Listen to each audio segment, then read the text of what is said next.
Well, good evening, everyone.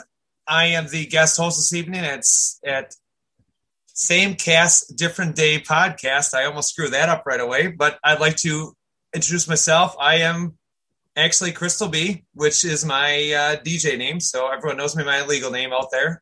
So I would like to introduce everyone to my broadcast this evening. We're going to talk about, in May, is mental health awareness. I have a bunch of great guests with me this evening. I would really appreciate that they will give you a good insight of what their thoughts and feelings of what their mental health is, where it's taken them from day one to day, and ideas, thoughts, and maybe even a lot of different feedback from a lot of different people. We may have a few people more jumping in this evening. I do appreciate everyone this evening for showing up. So I'd like to wish and then say thank you to our guest this evening, and that would be Brian, Rebecca, Denise, and Kasha of this evening. Now, being a guest host, this is my first gig, so we're going to try this out, and hopefully I don't screw it up too badly. We'll give my best shot at this one, and maybe if everyone likes what I do, maybe we'll be doing this again. That's possibly if the boss man lets me come back again. No, maybe we'll see what happens. All right, so we're going to start out, and if anyone would like to unmute themselves, and we will talk, or we can all unmute if you like to, and we can talk about Mental Health Awareness Month.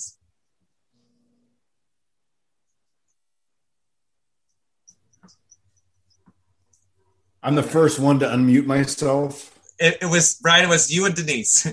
All right, so okay. Rebecca, you're welcome to unmute, and Kasha, if you're welcome to unmute. Okay, good. He's off. Okay. Just waiting on Rebecca there.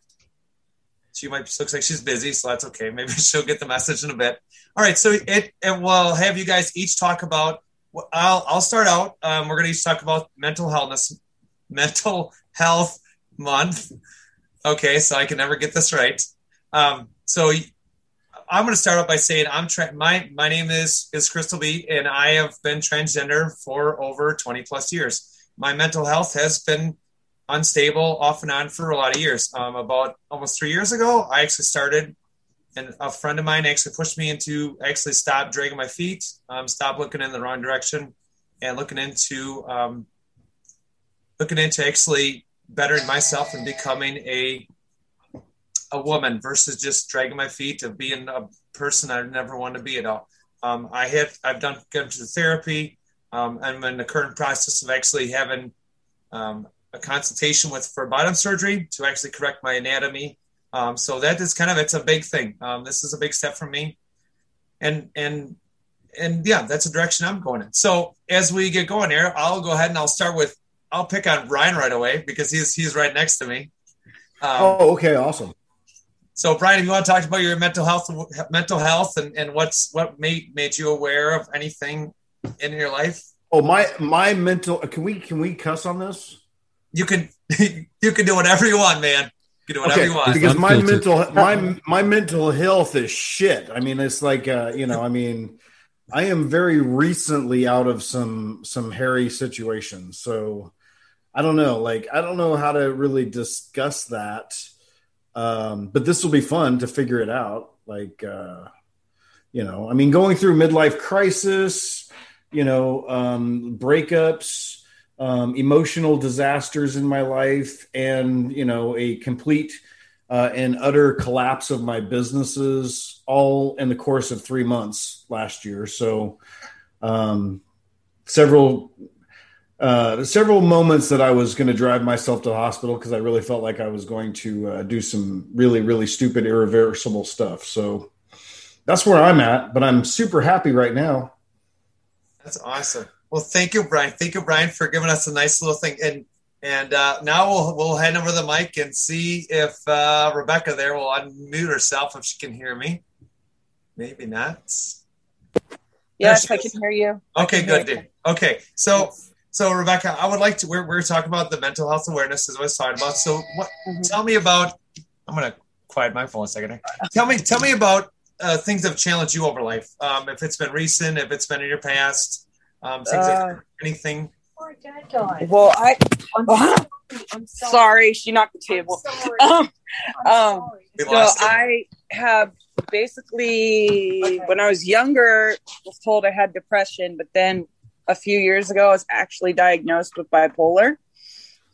So I tried a lot of medications and nothing worked. And then finally now I've finally found something that does work. So my moods are better, but it's going to sound weird because to everybody else, it sounds very weird, but my life is a series of like one good thing happening to me followed by like 20 bad. So literally like it could be like, I got an A in class and then 2 days later, it's like something terrible happens. And it's like, last year, like right around this time last year, my dad was diagnosed with, brain cancer, and we were given like told maybe like hopefully a year, and then he passed away in October. So I'm still kind of dealing with that every day, but that's pretty much right now and then your sister everything. So yeah, and then today my mom just told me that my sister had an MRI done and they suspected she has a brain tumor. So I'm just like, oh, well, like I'm telling you, my life is, that's just one little everything. So, like I just try to deal with it. Sometimes I use humor. I do what I got to do, and I have to go to work every day and just be like, hi, because I'm the lead. So it's like, I have to be happy and everything, or else, they go to my manager like, oh, she's being this. So, so that's my life in a nutshell. Well, thank you, Rebecca, for sharing. Thank you very much. And I'm sorry to hear that, you are including Brian. These are, it's tough, regardless of what gets thrown at you. Could be by the minute, by the second, by the day, by the, month, the year, quarter, whatever it is. It's tough. It's not an easy thing. No, I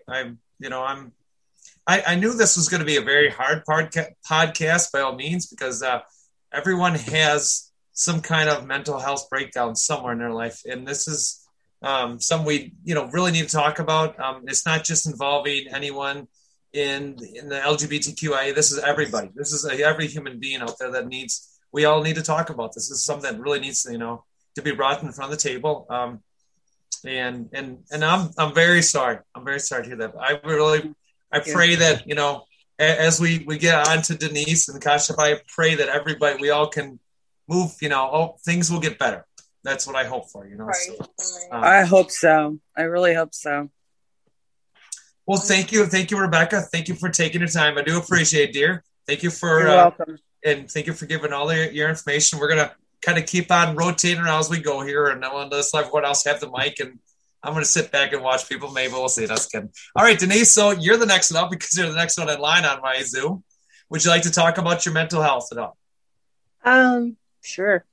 I've been dealing with mental health issues since I was 5. I live with depression. Sometimes depression lives with me. And I just fight and struggle. I've been hospitalized. I took electric shock therapy, which I wouldn't recommend to anybody. I lost a week of my life that I vaguely remember. It is what it is. What I found out recently was I don't react to serotonin uptake inhibitors. So we had to go old school and go back to some of the drugs from the 60s. And I do a lot better on those. It is what it is. Depression is one of those things you either fight or you give up. And today I choose to fight. Well, first, Denise, I want to say I'm glad you're fighting. Thank you for fighting. And I, we understand depression is another, part of the, mental health awareness. And it's yikes with the shock therapy. God bless you, dear. I don't know. It sounds like it's a wild, it sounds, I don't know. Yikes, I mean, I know I went to some pretty dark places myself too, Denise, sometimes, but yeah. Well, the thing about shock therapy is one thing is they don't really prepare you for it. It's just like the second time I was more into myself, and they do like 3, and luckily I only needed 2 apparently, but it's all I'd ever seen before that is what they showed on TV. So I expected, the thing in your mouth and, but they're really gentle about it, and they try to tie you down so you're not moving and everything ahead of time. But the things that I would suggest to people are like, when you're done, get some gum, because it feels like your brain was taken out of your head, slammed against the wall, and then put back in your head. And the only thing that deals with that is a chewing pressure from your teeth to your brain to help soothe that ache. Yeah. No, but it didn't disrupt the thinking they wanted to disrupt. And some people it works for and some people it doesn't. I would never do it again, and I would never suggest it to anyone to do. That's the first time actually I've heard of that before. I've never, I've heard of many things, but this is Denise. Thank you. I mean, appreciate that, especially being a little in depth on it too. That's wow. Yeah. Sorry. No. You if you want to go more to talk about, please. You don't have to be sorry about, dear. Is there anything that you have looked forward to from when you went from your old medications to the old school stuff, as I call old school medication, to today? Have things gotten better, worse, about the same? What is your, do you have any goals that you want to shoot for down the road? I really want to move. I live in Greenville, South Carolina, and it's the atmosphere is pretty dark right now. I just want to go someplace where it's less political. Yeah, that's a safe word. It's less political for everybody around me, because right now it's all, I can't carry, I have a purse that I got for Christmas, and it's all Michelle Obama covers from magazines. And yeah, that's not a good thing to carry around here. Oh, jeez. God bless you. Oh, jeez. I mean, you have a right as a U.S. citizen to be able to carry, walk, and talk as you wish.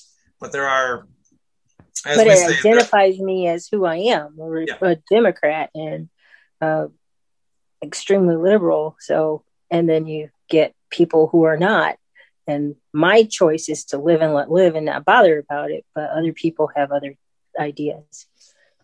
And it's too bad. It's too bad, Denise, that things have to be like that. I'm sorry to hear that. No.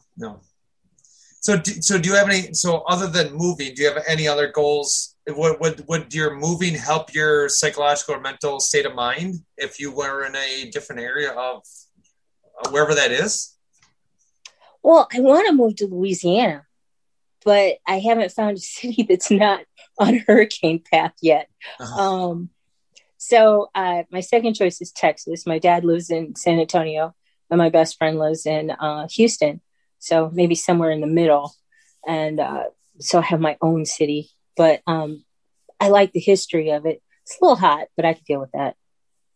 I hear it's hot, and there's, I think, maybe snakes and whatever. I don't know. I've heard there's some interesting rodents down in Texas. I don't know. Yeah. That's what I hear. Now, I don't know if that's true or not, Denise. That's what I hear from people. So Fire ants. Fire ants? I was born down there. Oh. And my aunt still lives there. Fire ants are a real thing. They have here in Greenville, so yeah. Yikes. All right, anything else, Denise, you would like to share at all as we start out here? Oh, no. Okay, well, thank you, Denise, very much. Appreciate it. We'll head on to our last guest this evening so far, unless when I just see we just had a new guest stop in, so when she gets her mic off, we will introduce her. So Kashaf, you are the last one on the list right now because you're on the far end of my screen. So okay. Let's talk about your mental health. Now you have I want to call it international background. That's what I always say, And how does that, what are your kind of, your mental health as being you, and what do you know? This is something I'd like to do out of curiosity. This is something I'm going to ask everybody too: is how does it affect your everyday activities with people? Oh, it's interesting. That's a good question. It's interesting. I mean, on the one hand, having an international background, you get exposure to what life is like in the rest of the world. Whether it's good or bad. I've seen some really fancy things, being able to visit family. Traveling, and I've also seen some really really sad things, like just we take for granted the level of medical care that we can get here in the States, but overseas in some countries, there are people who can't get basic treatment, and they end up crippled and rolling around on machinist, or not machinist, but mechanic carts, on the street, because that's the only way they can move, and they just wheel themselves around on their hands. And so, seeing stuff like that growing up as a kid, it's like, okay, yeah, that happens. That's not good. It'd be nice if we could do something about that. But then coming back, it's like every time it was a little bit of a culture shock, because, we have so much that we just take for granted. And sometimes that can be stressful and frustrating to see what we are willing to take for granted. Sometimes, just simple things like wasting food, and sustainability ideas and stuff like that are they're deeply meaningful in some areas of the world, but here it can be like just another word sometimes. But when people take it seriously, I think they usually are thinking about the people that have less, and that's one thing that always stood out to me, and it caused a little bit of strife in my day to day, being slightly well-to-do, growing up, because my dad was not a doctor, but he worked with doctors. Some of the people that I came across, they take money even for granted, and it's frustrating. It happens in the international world too. So it's not like it's a uniquely American problem of not caring for others that have less. And there are plenty of people here who do care. But it makes it frustrating when you've seen with your own eyes, how bad it can get for some people, and then to just, have it be laughed at or things like that. And what do you do? Now here's a good question for you. What do you do as a, even from like your work standpoint, and then like, what as your mental health, do you do like a checklist that you have to go through every day, things you got to do, especially because you deal with customers on a daily basis? There's things that you got to work with, and the things that I've found there. Yeah. So emotional labor, I don't know if anyone's heard of that word before, but that's something that a lot of people have to do in their work. You have to, constantly, make sure that you have the right attitude at work. You have to make sure you constantly have the right, awareness, the right intention with your customers and with your coworkers. And so that can take a toll. For me, I have a diagnosis of autism and depression and anxiety and ADHD. Plus I'm a bit gender fluid as well. So I've got, a small list of things. I'm high functioning on the autism side, so it's not terrible, but it's noticeable at times. And so doing all of those things for me in particular is a bit of a stressor, and so I just make it a point. I don't use a checklist myself, but I would highly recommend a checklist. I just kind of keep in my mind a rotation of like just a few simple ideas, like always being thankful, being mindful, and just trying my best to be humble. Those things carry me through my days usually. But there are definitely some checklists that like I think I sent you a link to that or a picture of that book, right? Inside of it has like worksheets and checklists and everything for how to be resilient. And I think that's one of the, as a student of psychology, I would say that might be my recommendation in Mental Health Awareness Month is to learn about resilience and how to be resilient in the face of struggles and strife. And that is a very good point. Yeah, I'm sorry. Go ahead. That's okay. It'll keep you healthy, I agree with you, Kashyap. I think being resilient, seeing where those demons are, find out how we can, and sometimes it might take more than just one person to be, and this is everybody. I mean, everybody, not just, you or me or everybody. Sometimes it might take, you might need a friend. You might need, who knows? You call in your neighbor. I don't know. Maybe you have a parent, or maybe you have a cousin or a dad or mom, someone you can count on, and they don't have to be blood related. I mean, it could be anybody. I mean, just add a honest thing.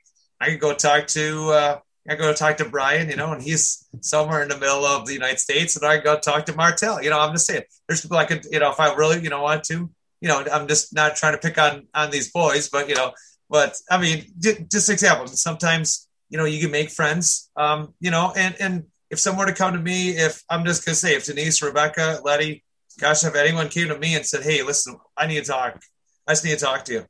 You know what? I would definitely listen. I listen to Brian, I listen to Martel, I listen to anybody. Really, any one of anybody that, just needs a good ear, and maybe you just need to get stuff off your chest. Maybe that person's going to make the difference for you to actually still be alive. And it's hard. It hurts. It gives people headaches. It gives you a lot of bad demons. That's, I guess I always like to say it. And that's very hard. There was something I learned when I was in school. It was one thing that stuck with me more than a lot of things. And it was something silly. Like they had a rule that if you walked on this certain pathway, every person that you saw, like that walked past you, you had to at least smile and acknowledge and say hi. It was just like a silly school rule that you have to say hi to anyone that you see on that path, walking next to the student union or something. And it helps, just giving someone a smile, just as you're walking down the street might make all the difference in that person's day. And in that way we can help build other people's resilience too. And that's very true, Kashyap. No, Kashyap. And so now I'm going to actually open up the floor here now. So we've talked about where we were, where we're at, where we're going. So now I'm going to open the floor up to see what are goals that anybody, if you were to say, someone were to make a phone, call you up or something like that. So I'm going to let everyone unmic themselves, and I'm just going to let everyone go ahead, and I'll go ahead and I'll be last. So whoever wants to start, what is one thing, being that this is mental health awareness, what is one thing you could actually help somebody, or you have helped somebody, if someone calls you, texts, does a social media app, stuff like that, what is one thing that you could actually help them with that you might be very skilled in? What's something that you could actually help them with? So anyone want to start? You're welcome. Everyone has the floor, so whoever wants to start, you're welcome to go ahead. And could you give an example of what you mean, please? Sure, Denise. Sure. So let's use this as an example. Let's say that let's just say, Denise, it's you and I message you on one of the social media apps and say, Denise, I'm really having a hard day, and I don't know who to talk to, and this and that. And would you have a few minutes just talk about? And maybe it could be someone just having a hard, maybe having a rough day, or maybe not to pick on Rebecca here. Maybe you just found out that a family member just wound up getting, now having, has to get MRI done, or maybe they have, a disease, something that might not be curable. What are things that, as a person, if they bring up some kind of a medical wise, I guess we'll say as the example, they call you up, say, I need to talk to you about this. I just need someone to talk to. I'm just having a rough day, having a hard time with this. Brian, you want to start out? Well, excuse me, my chair makes this sound. Everybody that joins my live on TikTok knows this, but I have a question, and I want to want to be clear with this because I really am concerned that people might perceive this the wrong way. But mental health awareness month. Let's talk about social media. Let's talk about friendships that we gain on social media that sometimes we hold in higher regard than real life relationships. And does that condition of living within the social media world now create more depression? Does it create more depression when everyone you reach out to is this digital version of somebody through your phone instead of somebody that you can put your arms around and get a hug from, or, you know, that can physically help you, that can physically show up and make sure that you're okay? That's one of my fears right now. I feel like we've ran into this digital social media world, and we are depending on people that we meet online to help keep us straight. And that's not theoretically straight. So that's one of my fears. That's what I fear. I fear whenever somebody reaches out to me with a real mental health emergency, that I can't actually do anything for them except for to give them my words and comfort. And for me, that's not enough. You know what I mean? For me, it needs to be somebody that shows up and says, I'm driving you to the hospital, or somebody, you know what I mean? And we're kind of devoid of those people. So that's my question. If you don't mind, Denise, I wanted to reply to Brian and in regard to that fear. And, you know, your fear is not necessarily unfounded. I literally just like 2 days ago read an article from a neuroscientist who was talking about how he was worried that we were inadvertently causing changes to our brains that we weren't necessarily aware of by using phones in the ways that we do. And he just brought it to a point of not being fearful of it, but just being aware that, the way that we use stuff can change your brain, and it might change it like structurally in the long run. So, people can literally get addicted to the internet, just as much as they can get addicted to cocaine or whatever. So yeah, you're right to be a little fearful, but at the same time, don't let that fear bother you too much, because you noticed something that a neuroscientist also noticed, and he's on the case, it sounds like. Well, again, I'm coming from a standpoint of I have had a following in the past where people, we all consider each other close friends, and when they reach out to me with a real medical emergency, I can't do anything. You know what I mean? There are some things you can do, even if you can't physically go over there and help them. If you had to, you could call the local law enforcement and ask for them to do a welfare check, which is a scary thing to do, and it's a scary thing to have done to you. But if you know the person and they need to get to the hospital immediately, and you would have driven them there if you could have, sometimes that's the right thing to do. It's not easy. I've been in that boat myself before, having to make that kind of a call for someone before, and it's not easy, but that you can do that, and that is a function that unfortunately the police have had to do. But maybe someday in the future it'll be like an army of social workers out there that you would be calling instead of the police. But the police do have training in how to handle that. So even if you're not there, there are people that are trained that can handle that. You could even call a hospital and ask for their local recommendations on who they could call themselves. As the person that's experiencing the mental health trauma, they could. You could potentially guide them to the right resources as well in their local area, but just by making a couple of phone calls.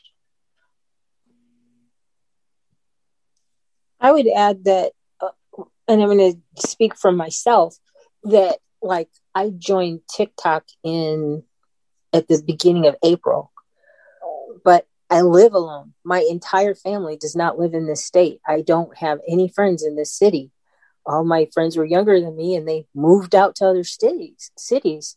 So COVID has been really hard on people as far as communicating, getting out in the world, because it's really hard to do that when you're not supposed to.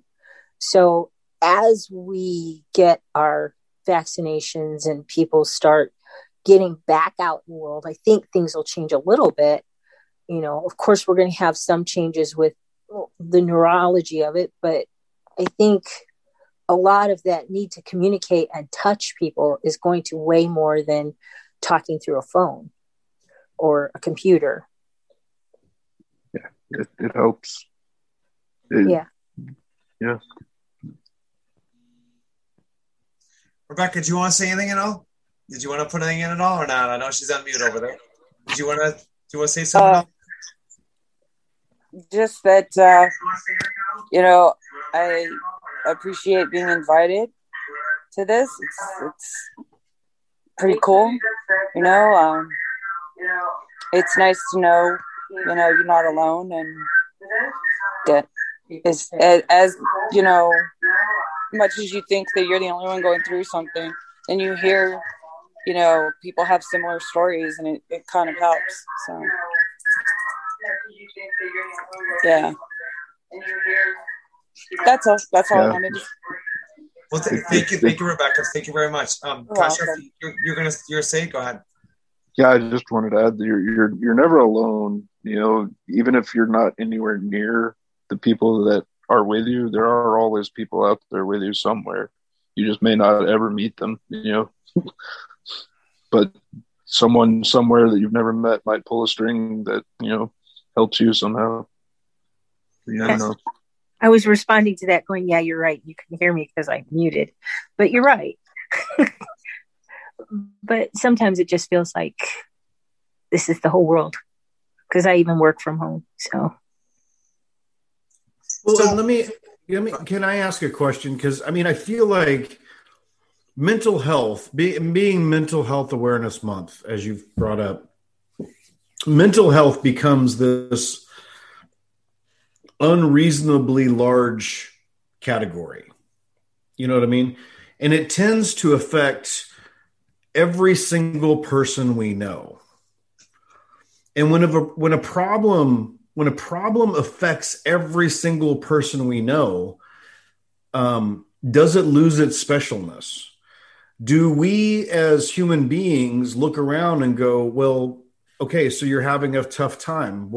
And I'm playing devil's advocate here. Please trust me. I love, and I try to invest in everybody that I can. But does it get to the point where people say, well, your problems aren't so bad. You don't have it so rough. Why do I need to listen to you whenever I have much worse problems going on? You know what I mean? And that's the hurdle that we've got to figure out how to overcome as human beings. We've got to start saying, just because you're depressed and I'm depressed and I might have more reasons to be depressed than you, that doesn't mean that your depression doesn't need to be valued and have empathy towards. There's a phrase that even psychiatrists will use at times as an analogy, and there's such a stigma to mental health right now that it's important to not devalue someone because of that stigma, but at the same time you're onto something that when it comes down to it, a psychiatrist might tell you that if you break your arm, you're going to go to the hospital and get it fixed most likely, and if you got something that's messed up with your head for a second, you should just probably go to the hospital real quick or talk to a psychiatrist. You don't have to go to the hospital for most routine mental health. But that's what I'm saying. Issues. If everybody's walking around with a broken arm, like if everybody has the same problem, if mental health is just this gigantic, very generic term that we use, and everybody has this problem, then nobody Yeah. has this problem. What happens in society is it ends up becoming nobody's problem because it's already everybody's problem. The thing is that bringing awareness to it is key. Like, we've made strides, I think, since since any of us were growing up. We've just constantly been making strides in mental health awareness. But a few years ago, in the African American community, it was still considered to be, according to like some of the studies I'd read, it was still considered to be a shameful thing. If you have a mental health problem, you're not supposed to talk about it. But it should be talked about.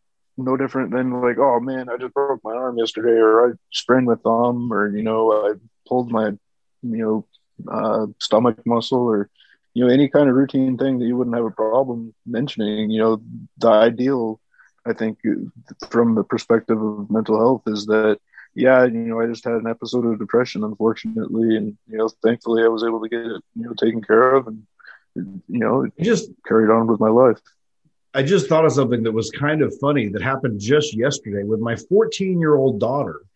I didn't realize she had messaged me on my phone. I didn't realize she didn't go into school yesterday. And her mom had messaged me and said, hey, your daughter's having a rough day. Maybe you should give her a call or check in with her because she's just having a breakdown and I can't talk to her right now. And I was like, well, she at home? She's like, yeah, she's at home. So I messaged her and she said that she took a mental health day. She's 14 years old. Like, I'm 48 years old. I'm going to be that kind of grumpy old dad that's like, okay, listen, you're 14 years old. What the hell do you have to be worried about that, you need a mental health day? But the ironic thing of it was, and listen, we had a great conversation and I did say that. And then she corrected me and said, you know what, at 14, my problems are just as big as your problems, which was awesome because my daughter's so smart for her to say that, saying at 14, my problems are just as big as your problems, Dad, and just that reminder. But I found out that there is actually an excuse to not go to school now because you need to have a mental health day. I mean, it used to be a joke, like where people wouldn't go into work and be like, I'm taking a mental health day. It's like, but you'd have to have a different excuse than that. You couldn't just say, hey, I don't want to go into work because I'm just not feeling it, but there was that's an actual excuse not to go to school, at least for her. It was saying, hey, listen, today I cannot deal with what's going to go on at school. I need to step away from it. And I was just like, as an old man, I'm like, I can't believe that that's actually a thing. But then I also thought, I'm glad that's a thing. That's how dangerous our society is right now.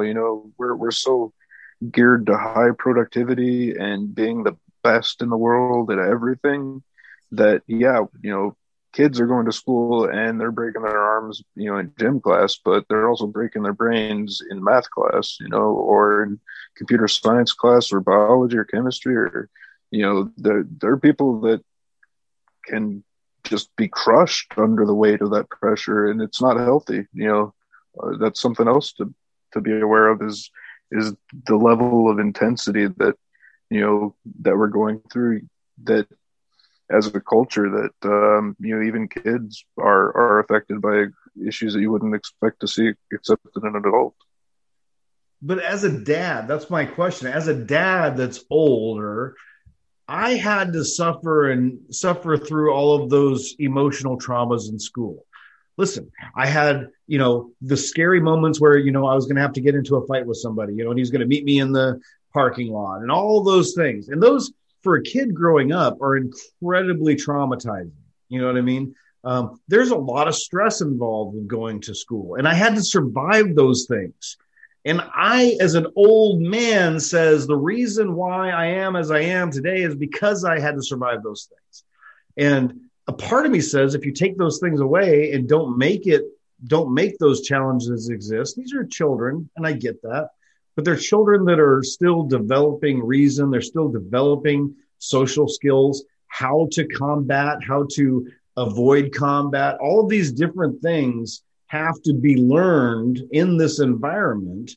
And if you take all of those things away, there's a part of me, just a part of me, that says, you lessen that child's ability to grow up into a functioning adult. And I know that's super old person thing to say, like, get off my lawn, kids. But I do believe that some of surviving those challenges are important for development. Now, I will preface that with saying I'm never going to put my kids in a situation where they should cry or be afraid or things like that. I mean, that's not what I'm talking about. I'm talking about the everyday life of social involvement. You know what I mean? And that's what she was Being running resilient. away from. So resilience is the psychology word for that. So do we, like whenever I told her, I said, hey, listen, you're 14, you don't have problems that would require for you to remove yourself from a social environment. And her response was, just because I'm 14, it doesn't mean that my problems are any less important than your problems. That hit me really hard. But I also realized that she only has what she's experienced so far to measure it against. Now, Becky and I and you, we all have a lot more life experiences to measure those traumas and that mental stability against. We know when we're going to typically become non-social. We know when we're doing things that are not engaging normally with the people around us. We recognize those moments that we're like, I know that I'm going off the deep end right now. So you know what I'm saying? Like, because we've had that reasoning part of our brain completely developed, even though mental health can affect that, we still know most of the time, even people that are suffering from severe bipolar disorder know when they're moving into that area where people start worrying about them, or they're going to screw up, or they shouldn't be around other people. I mean, we all feel those moments as adults. You know what I'm saying? And the original question was, how do we react to people around us? And I will share my actual answer. My actual answer is that I've dealt with a lot of friends of mine that come back from that are combat veterans, and they've come back from very, very traumatizing PTSD. And I've had to several times remove a friend of mine from a social situation because I could recognize that they were going into an episode. You know what I mean? And so, like, literally physically grabbing them by the arm and just gently pulling them away from the environment and walking them out to a place where there is no noise and there is no things like, things that are just adding on to that overstimulation, and just calmly saying, you're going to get through this. I'm going to stay right here with you until you get through it. Letting them go down on their knees and start crying, and I've seen it develop in many different ways, and I'm no therapist, but people outside that have never had the training or the experience within this, they look at that episode as scary. They look at it like, oh man, Jake's really losing it, and maybe we should call the cops. Maybe we should do this. Maybe we should do that. Sometimes just one-on-one, taking somebody to the side, letting them cry, letting them punch something, letting them be a little bit batty, letting them, and I mean that very respectfully, but letting them bounce off of you, or letting them know that they're not alone, but they can go over to this corner and they can react without judgment. I think that's definitely overall a good idea. I would add a caveat that in the mental health world, they are first responders for mental health trauma. People in the hospitals, people in clinics, people in social work environments, nurses, emergency room doctors, emergency room nurses. They're all really the first responders. We're witnesses or victims out here in the regular world. So really, like, you don't want to get too deep into like telling a person what to do. You might have to tell them what not to do, rather what not to do. But you do want to defer to the mental health professionals when it comes to telling someone what to do. So, one thing that came to mind while you were speaking, that you know, you don't always have to go to the cops either. You know, you could, I know with some mental health providers, they have a nurse that's available on call, and you could just remind a person, you know, hey, just call your on call nurse real quick and make sure that, you know, have them make sure you're okay.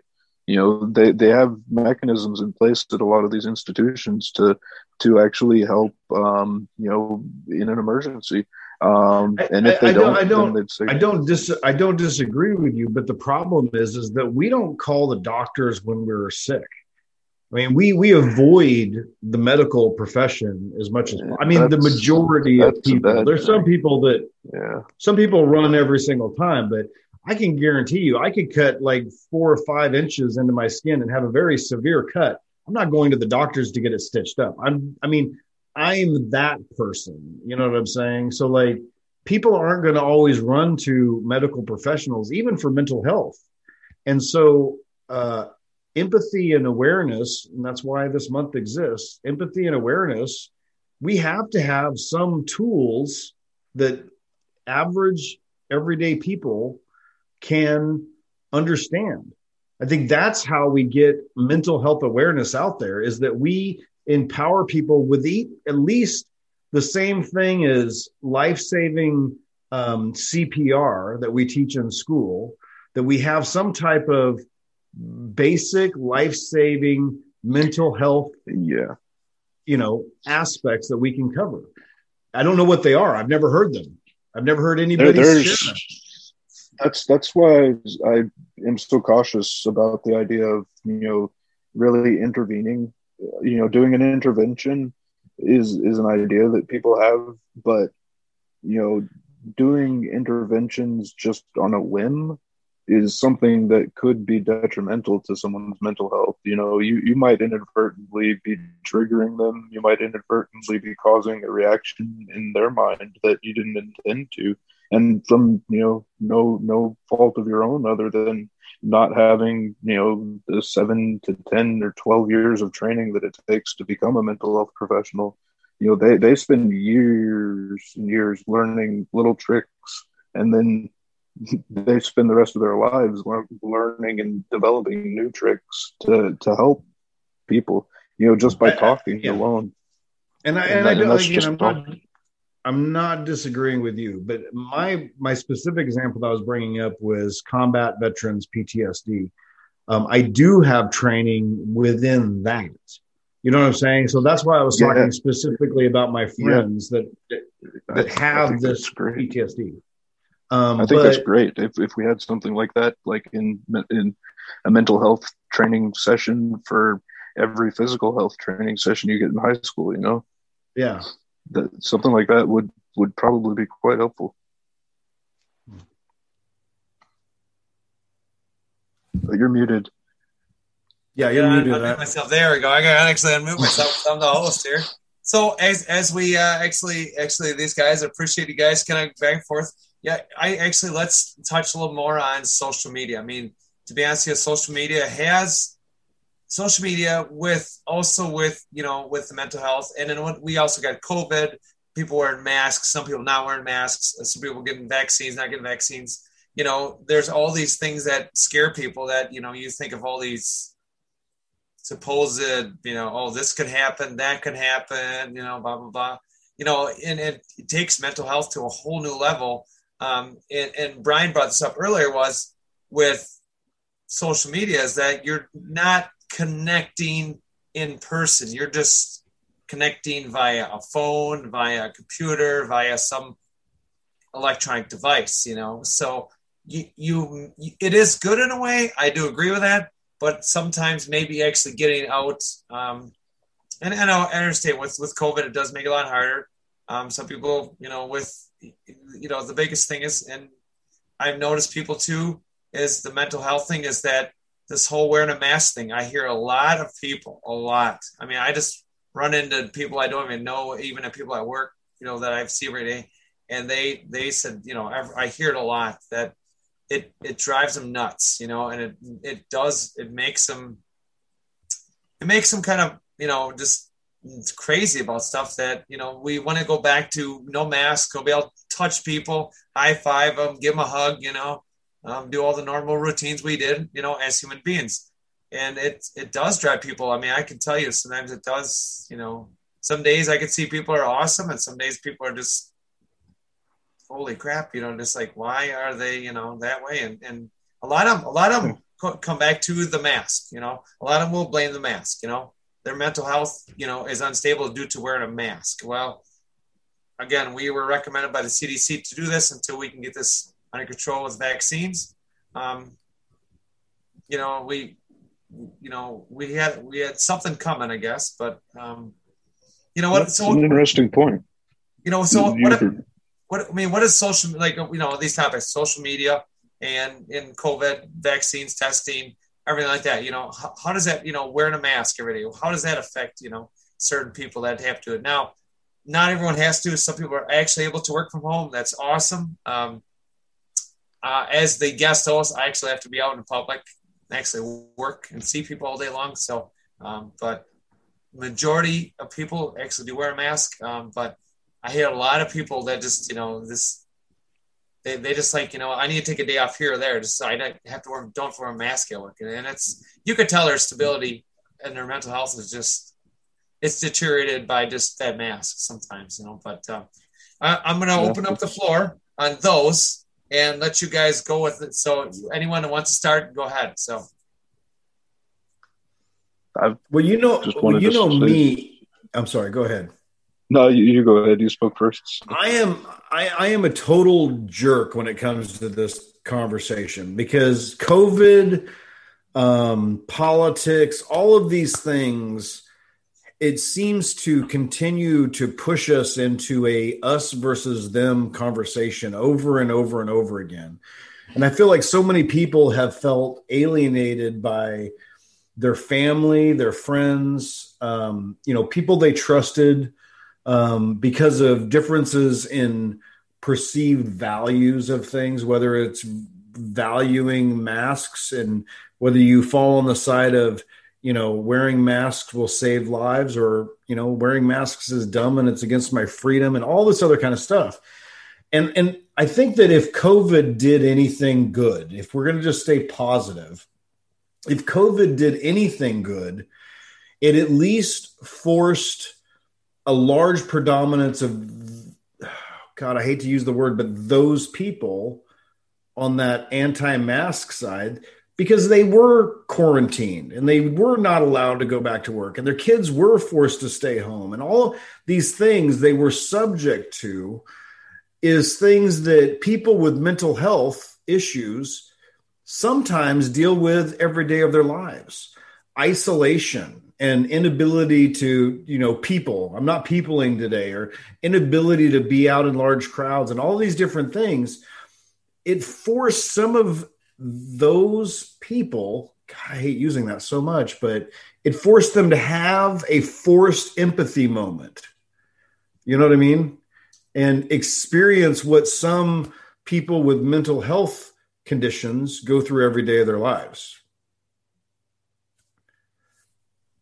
And that, Brian, that's a very good point. I mean, it doesn't mean it's which side, left, right, up, down, whichever direction you're going in. I mean, it's, to be honest with you, yes. I mean, it does take a strain on you. Wearing a mask does take mental health to a next level that we've never experienced. I mean, I understand in the 1920s they had the Spanish flu and they had to wear them for 2 years. I mean, so people had a mental health, there was probably a lot of breakdowns there. And then kids are, some kids are going back to school finally, but they were having mental health problems. I mean, you talked about your 4-year-old, Brian.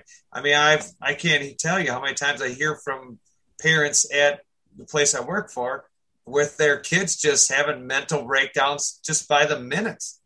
They just can't handle not interacting with other students, seeing their friends, doing this online thing that everyone thought was the, greatest thing in the world is actually hurting not just adults, but kids alone too. It's, it's there's not an easy, and I'm glad to see schools are opening up. They're getting the kids back. They're trying to, without doing online.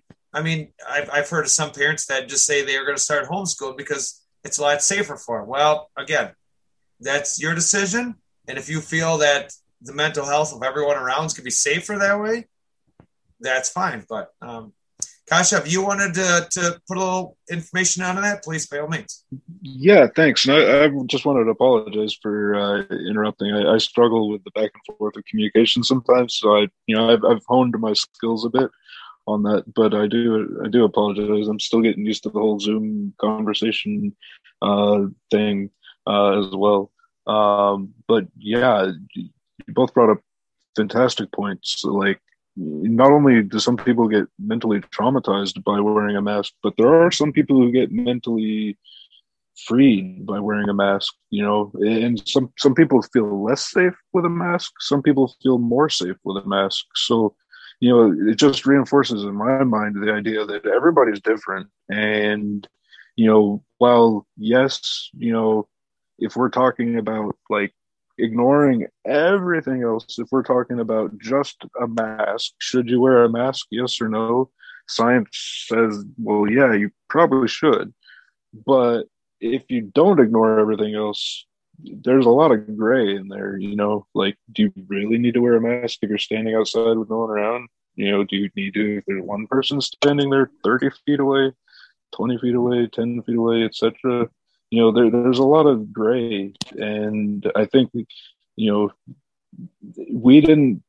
this is our first time in America dealing with masks. Overseas in Asia, where they've been dealing with these kinds of respiratory viruses for so long, they're used to it. Masks are, just a part of life now. So, it might change that it eventually becomes a part of life where, yeah, you might get made fun of if you wear a mask, but, there's still people smiling under their masks sometimes that you're sweet. I don't have to actually try to smile everywhere. I mean, and that does bring up good points. It's in the good points. Some people love wearing a mask. Some people don't. It's kind of hit and miss. To me, I will tell you, I like wearing a mask. It does kind of cover up my face a little bit. Kind of does give me a little more protection. When the mask thing is done, I guess depending on where I go, what I do, maybe I will wear it once in a while myself, just for safety concerns. Maybe and it doesn't, and that's true, Kasha. I mean, Japan, China, a lot of the Asian countries, they've had so many different airborne and also, diseases. And you see it a lot in the world news. You'll see a lot where you'll see people actually have to wear a mask because it's hard. There could be some going around where they need this area or this region or this section to all wear a mask just to cover, make sure that they don't get it, and something could happen. I mean, Japan, not to pick on Japanese, but you see it a lot. Like I said, it's a big thing over there. Their federal government makes it mandatory if a certain area is actually under some kind of disease or flu that makes them actually have to wear a mask. They don't have a choice. They don't have the constitutional rights like they do in America, but people will brag about their religious freedoms or their Declaration of Independence and everything else, where it has nothing to do with this. It has to do with the science and what is going on in the world. So, just to be clear, there's no constitutional right that tells you don't have to wear a mask. There's nothing written in the Constitution about that. Correct. I mean, Correct. I'm adding a little bit of humor to this, but no, that's fine. And another thing is in talking about mental health awareness and putting, and I'm not getting on to you about the topic, but putting in a conversation about whether or not wearing a mask is going to make you, I mean, old man, get off my lawn statement again. At some point we have to say that's not an issue that we should be being depressed over. Put a damn mask on, help save your neighbor, whatever. And maybe this is just me being insensitive, and you guys can say, hey, that's insensitive. But, I think it takes away from the conversation of real mental health issues. Like, it takes away from the conversation of people that are suffering from real depression, not because of COVID or because of being quarantined or any of these kinds of things, but because they have a broken arm scenario that we just talked about. They have a mental illness. I can't give the same credibility to Joe Bob that just doesn't want to wear a mask to the Piggly Wiggly as I give to somebody that's legitimately suffering from depression. You know what I'm saying? Do you understand what I'm saying here? Yeah, Because I feel like it takes away from somebody that's actually suffering. Yeah, you're totally right. And, I think it's important from a mental health perspective to clarify that people aren't necessarily mentally ill, like they have an illness. They're a person with an illness. And also, I think they're trying to get away from mental illness as a word to some extent, but there's not much else to replace it right now. But it's struggling as a word. Let's put it that way. So, you don't want to call people ill necessarily. And some people might not have a mental illness. They might have a neurological condition, that causes them to experience pain and suffering through depression or, through anxiety. And other people might be experiencing life stress, and that can cause depression and anxiety too. Just life or work stress alone, or COVID. So you're right. It can take away from people who have neurological issues that are the source of the problem. But at the same time, you shouldn't necessarily denigrate people for having a stress-induced illness either. Yeah, I think that's some of what I wanted to say on that. Yeah, and the DSM-5, which identifies most of the conditions that fall within mental health and mental illness, and I know we don't like to use that term. I mean, it started out as a pamphlet, and now it's 800 pages deep, right? It started out as something that could sit in the doctor's office in a shelf. And that's just the American version. There's a European pamphlet, and now it's this novels and novels and novels of mental health conditions. When do we start treating it like a real? When do we, as Americans, because that's the only thing I can speak on, start treating mental health as a real health issue? Because there is very few other conditions that we suffer from that has this amount of pages devoted to it. Do you see what I'm saying?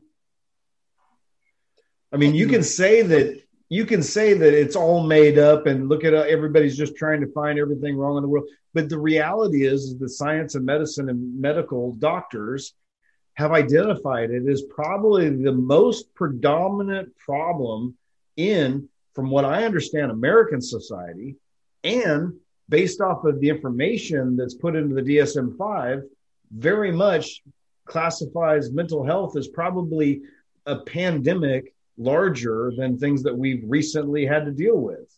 We've got 22 soldiers coming back to America from all over the world right now. All of our soldiers are coming back. Every day, 22 American soldiers take their lives because of PTSD, directly associated with post-traumatic stress disorder. And suicide because of post-traumatic stress disorder is obviously a mental health issue. But the Army and Navy and all the medical professionals within our armed services, very, very small amount of resources are dedicated to that. I would say that in this vein, and I don't really mean to be this morbid, but it's going to take the right person to die. And I don't mean like the average everyday American. But who's the right person? I want to interrupt you just because I love you and you know that I mean this. Is it Robin Williams? Is that the right person? No, I wish it was, because we'd be dealing with it more seriously. Yeah. Is it? I mean, who's the right person? Because we've lost so many people to mental health issues. I was going there.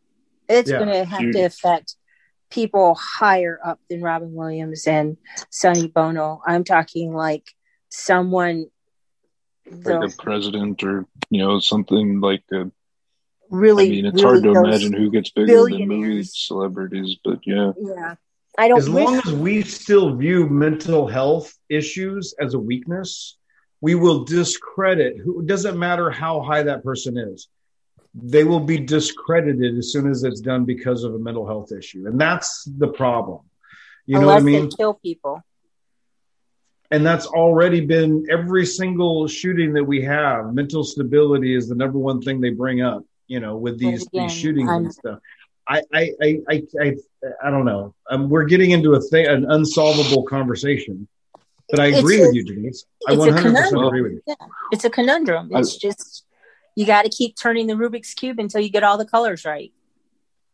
I think you might have seen, I really hesitate to bring this topic up, but you might have seen, I think, Nancy Pelosi speaking to the news media shortly after the Capitol riots, I think. Or before, I can't recall. But at one point, she was speaking to the news to let people know that the national, launch codes were safe. You know, so yeah, like if we're talking, it needs to be something bigger than like a movie celebrity that's known around the world. The only thing I can think of are things like the Cold War, or the clock that's almost at midnight, and world-ending destruction. That level of thing happening should be terrifying. Having, we should not have to wait for that to actually happen. One would hope. Right. Well, I think, and I want to just interject that, like, one of my problems with social media, which was the original question, and living through this digital world that we've created around us, is that we all become armchair warriors, and we're all capable of having an opinion to share with each other, just like we're doing here. And we all feel empowered to have our opinions heard. And we all feel that we have a protected team of people that we can exist with them. But we have forgotten that it is not an us versus them conversation. It is a us versus us conversation. And we lack the ability to figure out how to get back into a functional, real world, engagement.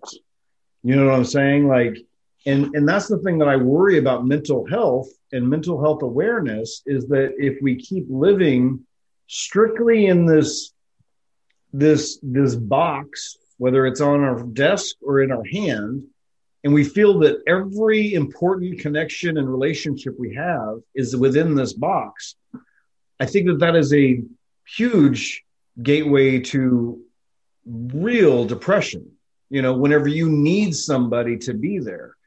So my question is, can we reach out and live a real life again, at least with one or two people, and reach out and say, I need to see you and have lunch with you, and I need to be with you, and I need to give you my phone number, and I need to give you a key to my place in case I have a severe issue, and I need you to do the same so that if you have an issue, I can go help you. You know what I mean? Getting real people back involved in our lives, I think that has to be an answer. That has to be part of the answer. You know what I'm saying? Can I throw something back at you? So this whole society, like, grief that we have going on these days, like, society's broken, that idea? Yeah. In the military, it sounds like you have military background of some extent or the other. But they have simulations for how to go to war, right? And they have video game simulations even.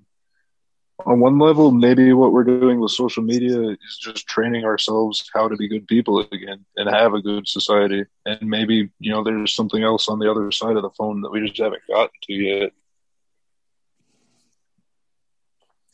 This is all very true. Guys. I'm actually going to introduce one of our new guests. Actually, it's showing up. Actually, that's on the other side of the world.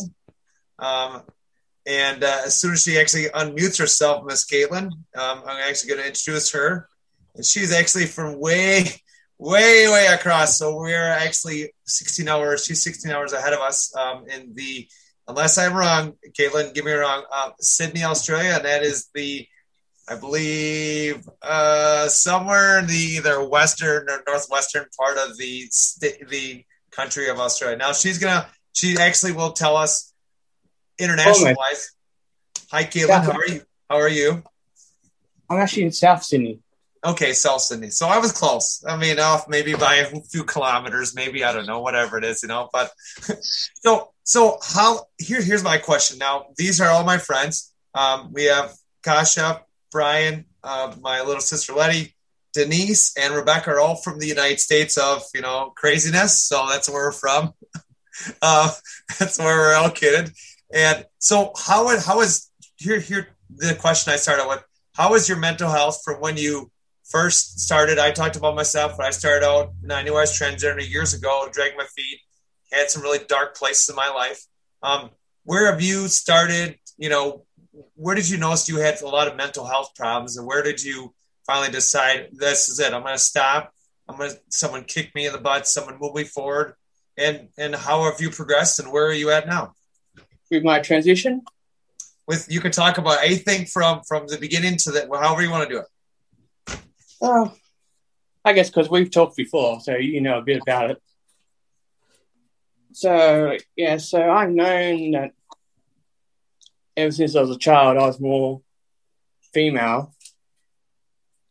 But back in the 90s, we never really talked about it. So I always try to be happy as a male.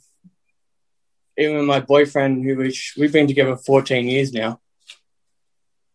Don't know how. And so up until 2017, I tried to do everything to be happy as a male. I played football as a kid, played baseball.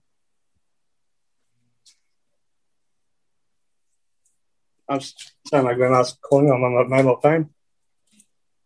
It's okay. Take your time, Caitlin. It's okay. Sometimes it gets to be a little, mental health is a hard thing to talk about. So it's fine. You got to take a breath, dear. It's fine. This is okay. And I actually still enjoy watching baseball. Sydney Blue Sox. Are they actually doing all right? This is a quick question, even though it's not about mental health. Are they actually doing all right? Actually, I mean, I haven't watched the game lately, but. They're doing fine. They're resting quite well. That's good. All right, so I'll see it at the moment. So from where you are now and with your partner, do you feel that you are moving in the right direction now and going forward mentally, not just physically, but mentally?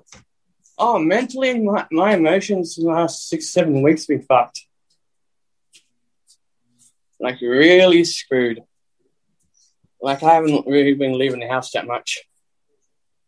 But it's more like the borderline personality sort of side of things. And last week being playing up with a tongue piercing, as Yeah. Got cut out with bolt cutters. Fun. Which I feel naked about.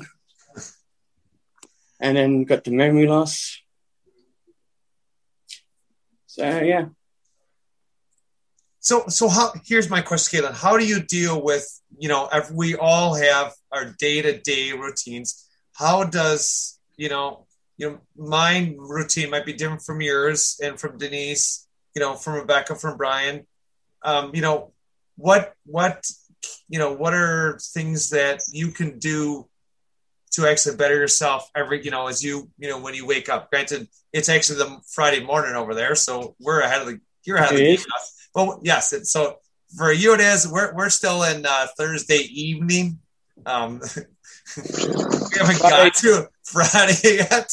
Someday soon we'll get there. But so what do you do on a day by day basis? And what are things in Australia as a country? What are accessibility things that you can access? Like maybe United States they have 211.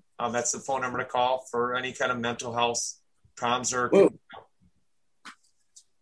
I'm linked in New South Wales in our state. during the day, every hospital has their own mental health acute care team. So I'm not sure. I think then after that, it's like a whole New South Wales statewide phone number. And I've been contacted so many times. Every time my address comes up, they just know where to go. It's like, yeah, Caitlin, that girl's probably suicide again. So have you done things to better yourself from, now I will say now on a mental health standpoint, I've actually interacted a lot with Caitlin. I mean, I've known her for about 5 months. I mean, I know she's had some rough patches there. And first of all, I'd like to thank you, and I also like to thank everyone else. I'm glad that everyone is pushing through. This as a guest host, I do appreciate everyone still choosing to be alive. This is one thing I will say. So, Caitlin, I wanted to also thank you for sticking around and not, go ahead. The one thing I've done, it's not easy. The one thing I've done for myself to stop me from making attempts is, that tattoo. My story isn't over yet. On my arm, which has stopped me a few times. It's beautiful. And I've got mental health first aid, more active in the community. So, as Claire knows, I volunteer with the local state emergency service. As you see my background, I helped out with the Anzac Day March the other week. Congratulations. Great job. Great job, by the way, Caitlin. Great job. Yeah. Got to tell off the local Channel 9 News and thought it was fun. Go ahead, Caitlin. No, go ahead. What are you going to say? No, you go ahead first here. Yeah, I was going to say I don't really like media. Well, I could tell you here that this podcast actually broadcasted all over the world. So actually, you will actually be able to hear this. You'll hear yourself, which is great. I mean, I actually am very proud of it. What is you work with a I believe a state or federal organization that's called state. State. Okay. Yeah, the state. So each state has their own. Okay. So like Queensland has their own state emergency service. New South Wales has their own. Which talking to my father a couple of months ago, and he's like, "Did you know that Queensland was the first one that has the first Queensland state emergency service?" I'm like, "Yeah, I would believe that Queensland would be the first one to have the Queensland state emergency service." That's like, would you believe that New South Wales was the first one to have the New South Wales state emergency service? It's not owned by the Australian government, Dad. So what Caitlin's referred to is there is actually a division called the SES, and that's based in Australia. Now I don't know the background on all because Caitlin is actually the professional behind it, but it's similar to what we have in the States of like if you had like emergency situations, it's kind of similar to like a combination of FEMA. And then also like your police and fire departments, that's kind of what the combination is. There are, fire departments, this and that, but now, Caitlin, this is the big question. This is what I really want to know. Does SES, now I believe you and I have talked about this, do they actually help people in with like Mental Health Awareness Month, which is going on, and it's not just in the States, but all over the world. Do they actually help and assist people when need be? During, or have you ever done this? That's not a question to bring up. If we're out on a job and there's a person who needs assistance at the time, okay, it's like I myself is mentally fit. I got mental first health aid trained.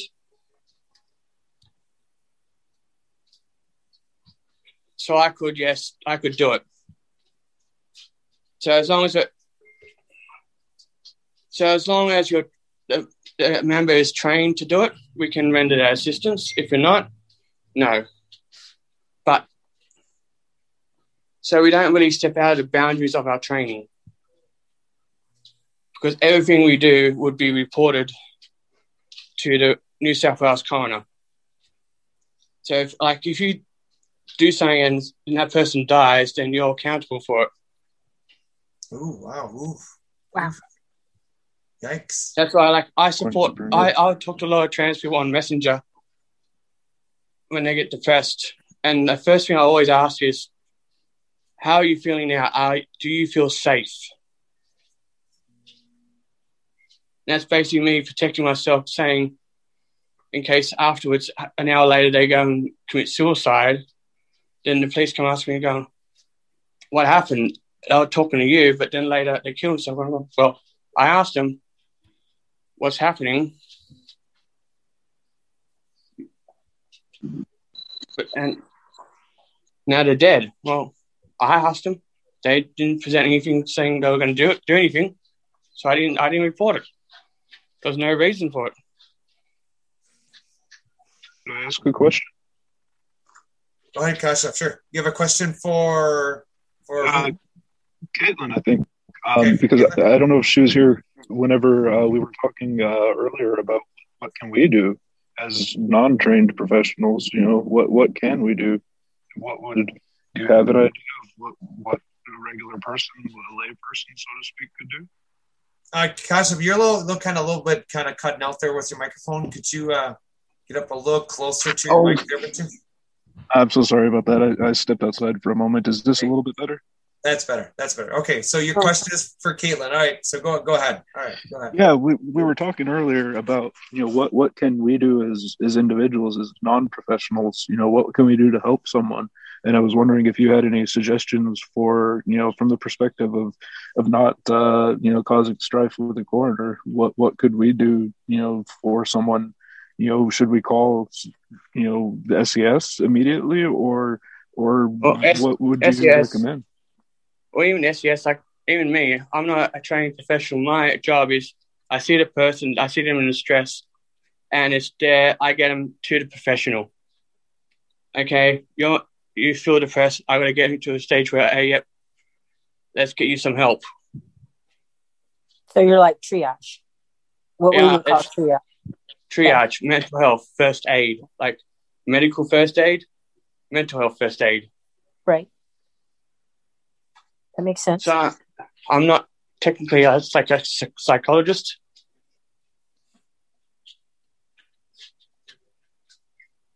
but I can get you. I know I got the training to get you there to see that there's distress and get you to get the help. But we do have like a peer support in SES for members who have trouble. See, and to me, I'm just saying this to the group in general, and Caitlin included. I think to me, not just America, but I think we need to start looking into how other countries are handling mental health and what they have available. Now, you know, what Caitlin's talking about, I think that's a great idea with people actually being, you know, trained, and maybe we need it in our department. Not so we need more stuff to the state and federal levels, you know, it's the states, but I think that's something that actually needs to be, you know, brought up. We need to get people trained in certain situations. I understand there should be a crisis person available with a lot of law enforcement in the states. There should be a lot of people that just can't handle life, and it's hard. It's very hard. I think that's a big.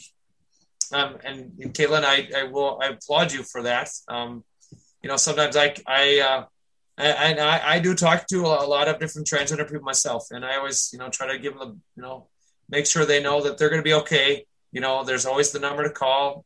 You know, never take that risk. Please don't. But I don't interact as much. Maybe Caitlin, you probably do a lot more than I do. I just do once in a while. But, you know, I have a small group, and I try to make sure everyone stays in, you know, a safe point, a safe check, kind of. Yeah. Like if I think someone might need to talk, I'll open the door. If they say no, then I was like, okay, no worries. if you need to talk, my door's open. I would never force it open. I will never force it on Tom. And you would never want to force something that someone that was mentally, where they feel and themselves are mentally not stable. They don't feel safe. That would be a very, I would never want to see anyone hurt themselves or, do the wrong thing that would take themselves out. Yes, sir, Brian. Well, I think there's, again, we're talking about mental health as this massive category. And I'll go back to our earlier conversation of education, and Mental Health Awareness Month to me is kind of ironic in that, yes, it's Mental Health Awareness Month. You need to be aware that, mental health issues exist, but we're not training people to have a basic understanding of, let's say, the top 5. And I don't know what those would be, but let's say, bipolar disorder, severe depression, which can come from a lot of different things. It can come from it could come from life trauma. It can come from just social, issues. It can come from racial issues. It can come from, 1,000 different directions. So training to me is general education about how to respond to somebody. I'll give you a small example with just depression. One of the worst things you can ask somebody that's obviously very depressed is, what can I do to help? Because somebody that's suffering from depression now has the added anxiety and depression of affecting that other person with their own problems. And that doesn't help somebody suffering from depression. Somebody that's already feeling at the bottom of their cycle and feeling like their life is adversely affecting everybody else's does not want to have somebody say, what can I do to help? But that's the thing that we all reactively say. You know what I mean? And so that as an example is, what can you do for somebody that's really depressed, that it's their bottom of their cycle and they're at the bottom of this depressive cycle? What is the thing that 9 times out of 10 works? And my thing has always been humans. The fact that you're not allowed to quit, which is something that I heard on TikTok from TikTokers and stuff, but it's really true. When you tell somebody, hey, listen, I know that you're way down there right now.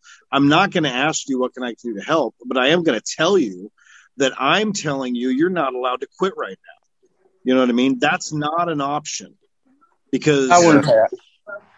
You know what I mean? That's not an option. It's just a human being saying, don't take that option.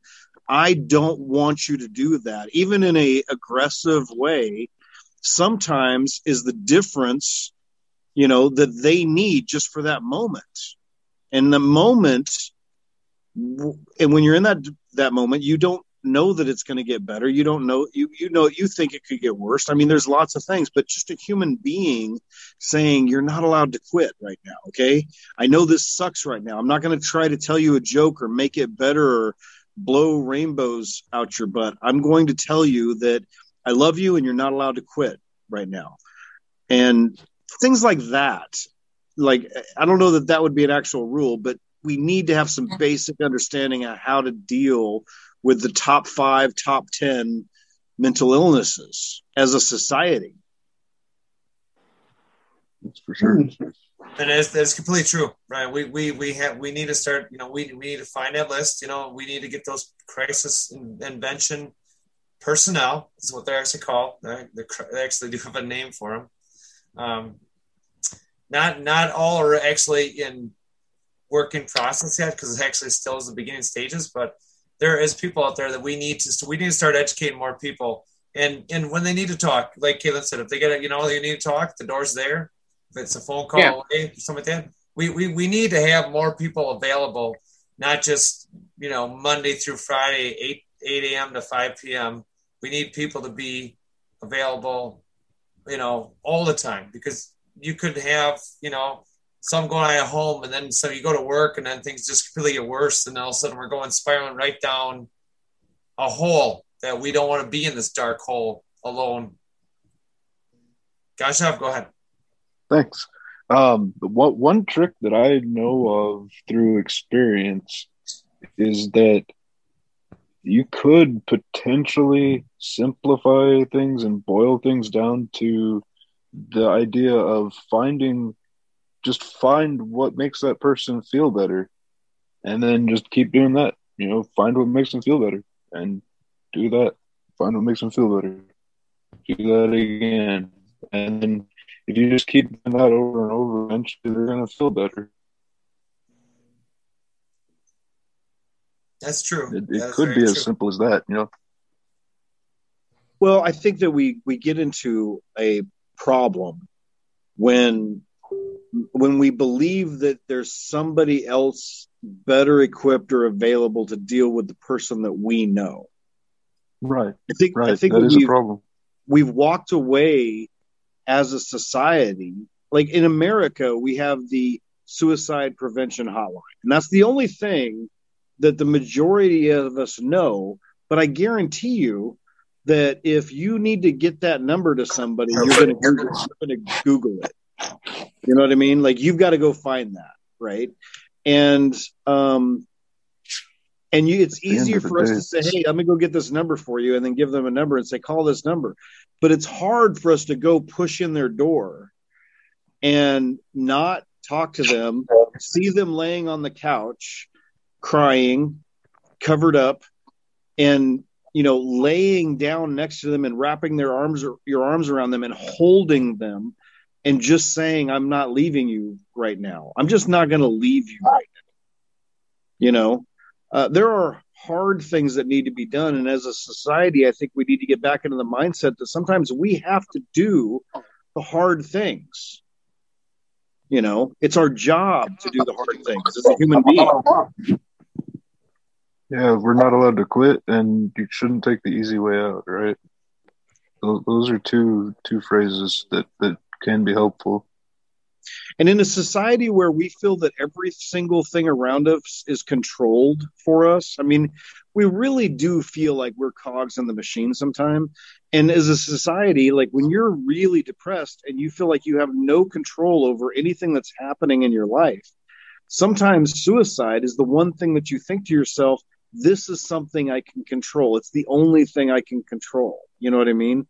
And I've been in that place. I've been there saying, I need all of this to quit so badly, but there's nothing I can do to control the things that I need to quit, so I can control this. And that's really the dark place that anybody that's ever been in that situation, I think, and correct me if I'm wrong, if anybody's here has been at that point where they're saying, this is the only thing I can control, I'm willing to take my own life. That's the problem, is that we as a society believe that we don't control anything anymore. We don't control our jobs. We don't control our coworkers. We don't control the bad things that are happening to us. We don't control the pandemic. We don't control our access to our kids or not access to our kids. We don't control any of these things. It's all controlled for us. So this is the only thing I can handle. And that is a plan B, plan C, and plan D helped me.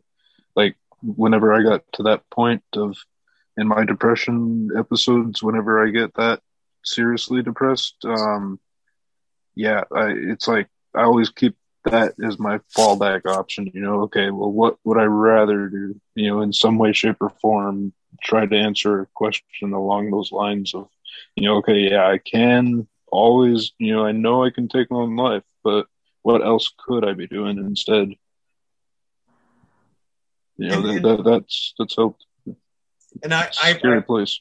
And it's true. And I will tell you guys, sorry, Kosh, I have to cut you off there, but I've heard this statement said again and again, and I've actually heard two stories from two veterans. But this one actually hit close to home, and this one actually will take anyone for a loop. This one hurts.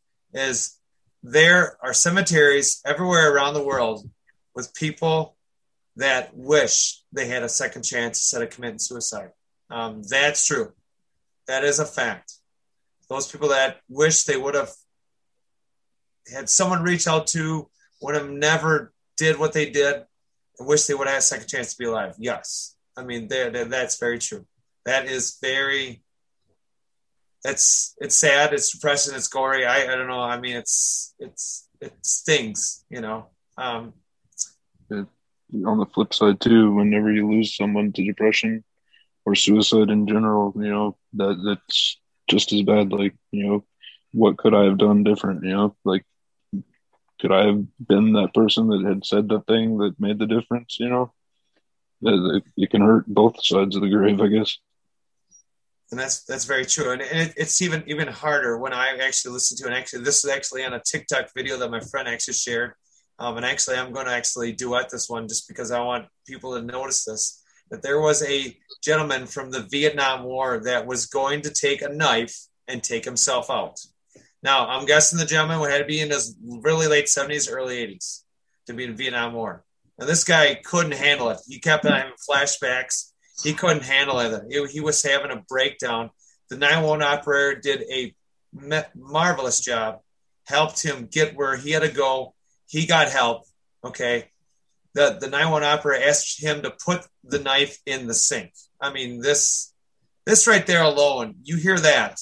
That means he was contemplating, he was ready, he had a plan, and his plan was to exit and leave, not in his choice, but because some demons got to him and said it's time, you know.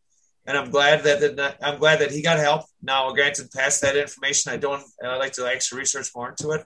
And wherever that gentleman is in America or the world, God bless him. And I'm hoping that he's getting the help and he needs help. I mean, that's scary. That's scary, and it could be anywhere, anywhere in the world. You know, this could happen to anybody. You know, I mean, you can go to war, you could fight fires. There's things where you just yikes, you know, just start, you know, be an EMT, try to save a person's life. This is all takes a toll on you. I mean, it does. So, all right, I'm going to open the floor up. So I think I'm going to pause myself right there. And does anyone want to get into more? Anything else we need to talk about our mental health month? I cannot speak this evening. Apparently, I got tongue-tied. Apparently. Oh, you've only been talking for like an hour and a half or so. You know. Well, it does feel like mental health too. Well, we're talking about how you approach people. Yes, I can. I've been looking at the mental health first aid book that I always take around with me, and I'll read from it. And it says about the action plan. It goes by, you know, how the first aid is D, R, A, B, C, D. In mental health first aid, it's A, L, G, E, E. So A is approach the person, assess and assist with any crisis. L, listen and communicate non-judgmentally. G, give support and information. E, encourage the person to get appropriate professional help. And then the last E, encourage other supports. It's the basic plan for any depression. People you approach with people with depression. You know, Caitlin, that helps. You know, this does.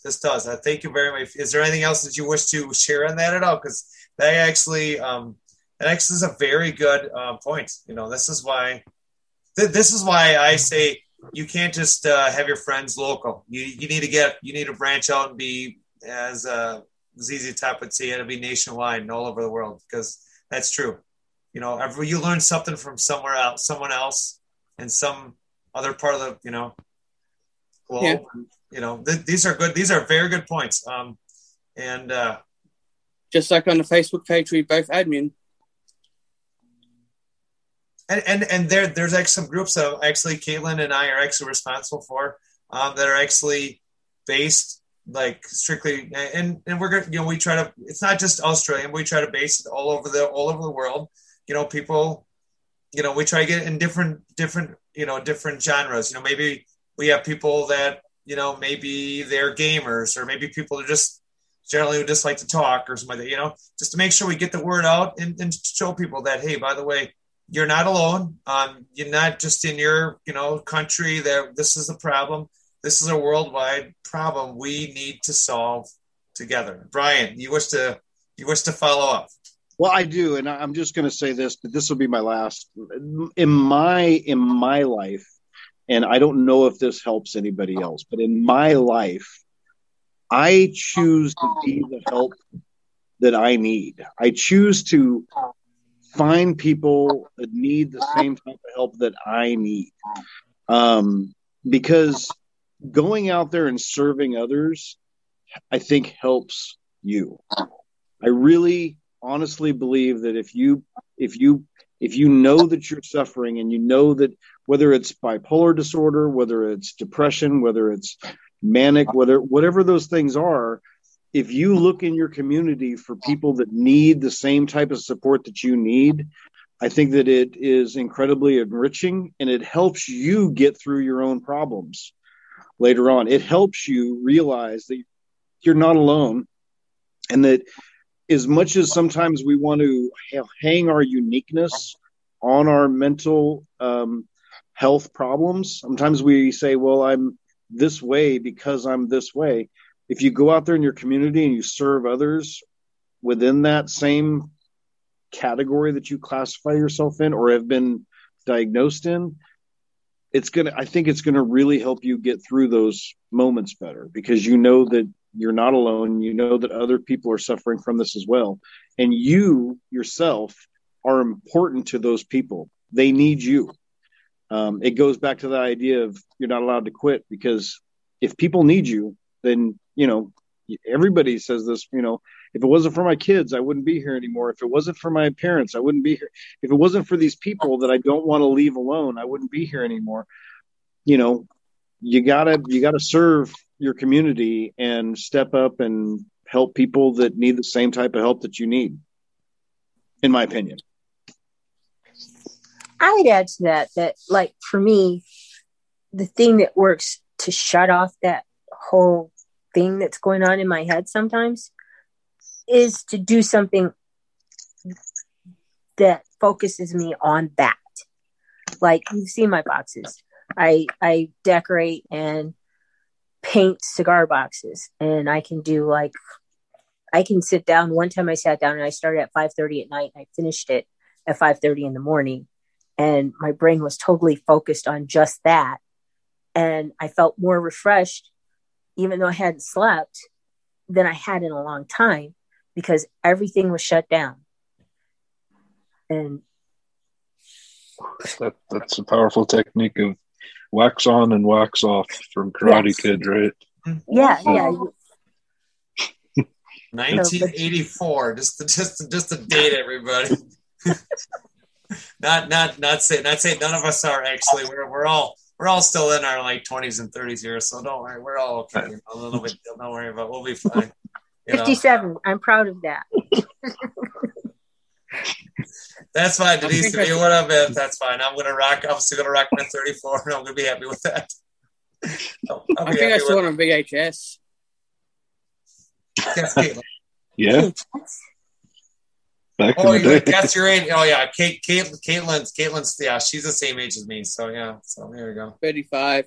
Yeah, 30. Well, 34, 35. I was close, but I said we're all rocking our 20s and 30s. We're gonna rock that, so that's okay though. But you know what? Rebecca's the only one that's been kind of quiet over in her corner. Rebecca, do you actually have anything that you like? Do you like to say it all? Because you've been kind of quiet the whole entire time, dear. So. Yeah, I know. I've just been kind of listening and trying to prevent a cat fight from happening, because there's like four cats over here. So mine's the instigator. So I have to kind of just listen and make sure nobody gets hurt. Oh, geez. I mean, is there anything that you want to talk about with anything, I guess this is the question. This is probably good. Everyone can take your mics off. We can just kind of go right around the room here. what is everyone's plan starting? Let's say starting now. Now, Caitlin, you are in tomorrow, which is our tomorrow. You're today. You're to whatever it is. But so, what is everyone's plan? I'll start. We'll call on everybody's name, so everyone can take your mic off. And we'll start with Denise, and then I'll go to Rebecca, Kasha, Caitlin, and Brian. What is your goal now with mental health? What things maybe you want to do for somebody, do for yourself. Denise, that's a great, again, crafting thing, something that can take you off reality just to do something fun. I agree. Sometimes I've had friends myself, I will tell you right now, that have literally been like, I've kind of been in a rough place here and there. They'll be like, they'll call me up, hey, by the way, we're coming to get you. We're going for a ride. We're going to go so-and-so, whatever else. And that's what they did. That's it. COVID or not, we all wear a mask in a vehicle. We're going to go and have fun. We didn't really do nothing. Maybe went for a hike or something like that. But it was just enough to get that, that out of my brain. That's good, So Denise, what are your thoughts on, where you're going to, from here going forward? How are, how can you, help yourself get better? Any things you can do, mentally, physically? Well, I've promised my doctor that I would start standing for 1 minute every day, every hour during my work time. So I need to get to continue to do that. I have tomorrow off, so I'll probably finish the book I'm reading. I read a lot, and I need to get my groceries. So I'm just going to try to do life stuff for the next few days. Now, one thing I'm going to ask Denise before we go to Rebecca is there any goals that you have for yourself, or any goals you'd like to wish to anyone on actually the podcast this evening that you'd like to see? And maybe my boss, when he comes out on vacation, will actually let me guest host another one, and maybe we can actually talk about, in a few months, what those goals were and how you've met them. We can talk about that stuff down the way. Well, one of the doctors on TikTok, she saw some of the boxes and wanted one made, and she actually she's a psychiatrist that works with the vets, and so I'd like to be able to finish that and have it sent to her, because she's really working hard to get the vets to talk to her right now. That's beautiful. That is beautiful. That's beautiful. My hope is maybe, Denise, that maybe, someday that, maybe I'm going to have to buy one of your fancy cigar boxes, to be honest, just to try to, we always say, I always like to try to make sure we always leave on a happy smile. I always try to do that, but that's something I definitely will have to look into myself, Denise, I will tell you. Is there anything else that you like to, end with it all on that? No, not at the moment. Okay. That's all right. So Rebecca, now we're going to put you in the spotlight, dear. also known on TikTok, everyone as Captain Obvious. So I know you. That's Rebecca. So that's Rebecca, everybody. So we do have a few TikTokers here. I'm actually Miss Care Bear, so that's me. That's the crazy one behind the mic this evening, hosting. So Rebecca, what are your thoughts of your thoughts and plans for your mental health? Now, you explained what was going on with you, and mm-hmm. how are you able to? And I do understand. I'm a lead myself. I actually just took a lead position in my company. I got to bite my lip sometimes with people. I really don't like to. I really hate doing this. I shouldn't use the word, but I really don't like to. I like to just spit it out and be like, this is what it is. Just deal with it, And I try to always give people the benefit of the doubt, try to make sure they're well, carefully circumferenced and safe and happy and whatever that is. But so for you, because you explained what earlier in the podcast, what's going on with you. What are some goals starting today, tomorrow, moving forward that can help you? Or maybe you've picked up some stuff this evening, from the podcast. There's something that can go ahead. Well, my short term is, so I wasn't able to go to school this past semester because I owed some tuition. So my goal is to get that paid off so that I can register for summer. And then I only have, I think, like 4 more things I need for my certificate, and I'm over halfway to my degree. So I'm trying to make it so that I can, do a few classes in summer, which they did a split. They're doing a split summer session. I don't know why, but they are. So I'm trying to do that. And then kind of my long term that I promised my dad is that I would, after I'm done with my community college, then I want to go to actual law school and become a lawyer. And he was very encouraging of that. And I promised him I was going to continue on. So now it's just basically, I'm getting to the point where I'm kind of trying to figure out which school I want to transfer to. And then hopefully some point next year, start applying and hopefully get in somewhere. Awesome. Rebecca, those are some hot, those are some great goals. And to me, I mean, it's there's always those little hurdles, I do praise you for doing that. That's awesome. You're going to go into law school. I mean, my little sister's twin brother is actually in that position too, where he's actually, I don't know when he's graduating, pretty soon. I don't know, next year. I don't remember, but when he graduates, but it's great. It's great. The more people in law school, that's awesome. That's, to me, be able to get out there and tell people, instead of you doing this, maybe this is a better idea, and just, making some good, making good choices, helping people out, when you see something like that, if like Caitlin said, if you got someone just looks like they're having a rough time and you just stop and ask if they're okay to talk, but I praise you. Great work. First of all, great work for all, that you're doing. And I really hope that you get to that end goal. And as a junior podcaster, as I call myself, or the rookie podcaster, whatever you want to call me, I would like to see. I actually like to see Rebecca. I'd like to see you as you progress. I'd like to kind of keep little tabs on you, to see how things are going. So, and same with Denise. I mean, and everybody else. Actually, I will actually.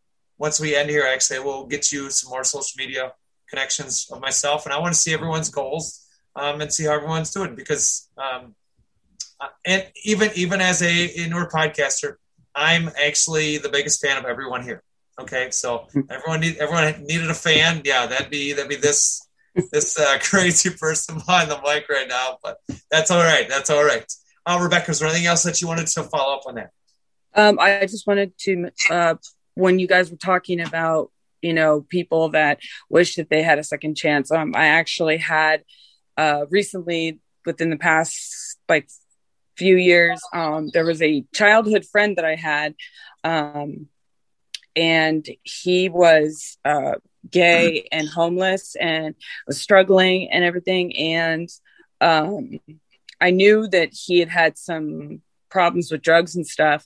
And then I happened to look on social media and somebody had said oh, I miss you, dude. I'm sorry, or something like that. And I messaged the girl and she had told me that he had basically taken his life through a heroin overdose because he got to the point that people had stolen his stuff and he just couldn't take it anymore. And I wish that he had reached out to me and he didn't. Oh, I'm sorry. I'm sorry. I'm really sorry, Rebecca. I'm really sorry. That's, it's hard for those people sometimes reach that person that's in that state to reach out to somebody because they just think the world hates them and no one wants to help them. But in all honesty, there are people out there. There are actually good people out there. We have a nice group here this evening, and I can't see any one of us not trying to reach out to anyone. I'm sorry, Rebecca. I'm really sorry. All right, so Rebecca, we have finished up with Rebecca. So we went through Denise and Rebecca. So ladies, first of all, thank you very much. I'm glad to hear about your goals. I'm very happy about that. As we proceed on, we're gonna go just a little bit off to the right here, and actually going to Caitlin, actually out in Australia. By the way, happy Friday to you, and Thank you. I know that my producer and owner would be very happy to hear it's Friday by you. So because he would probably enjoy a beverage at this time, so that's good for him. But Caitlin, I would like you to go ahead and tell me what your goals are today for your day, which would be Friday, and moving forward. What are the things that you can do, to help yourself, help people around you? After this, I'm probably going to go to the gym and keep studying for my course, which I'm pretty sure you know what I'm studying.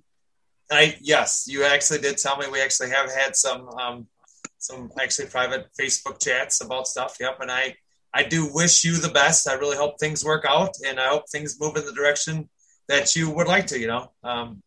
Yeah, so hopefully third time lucky, I might finish on the third time around.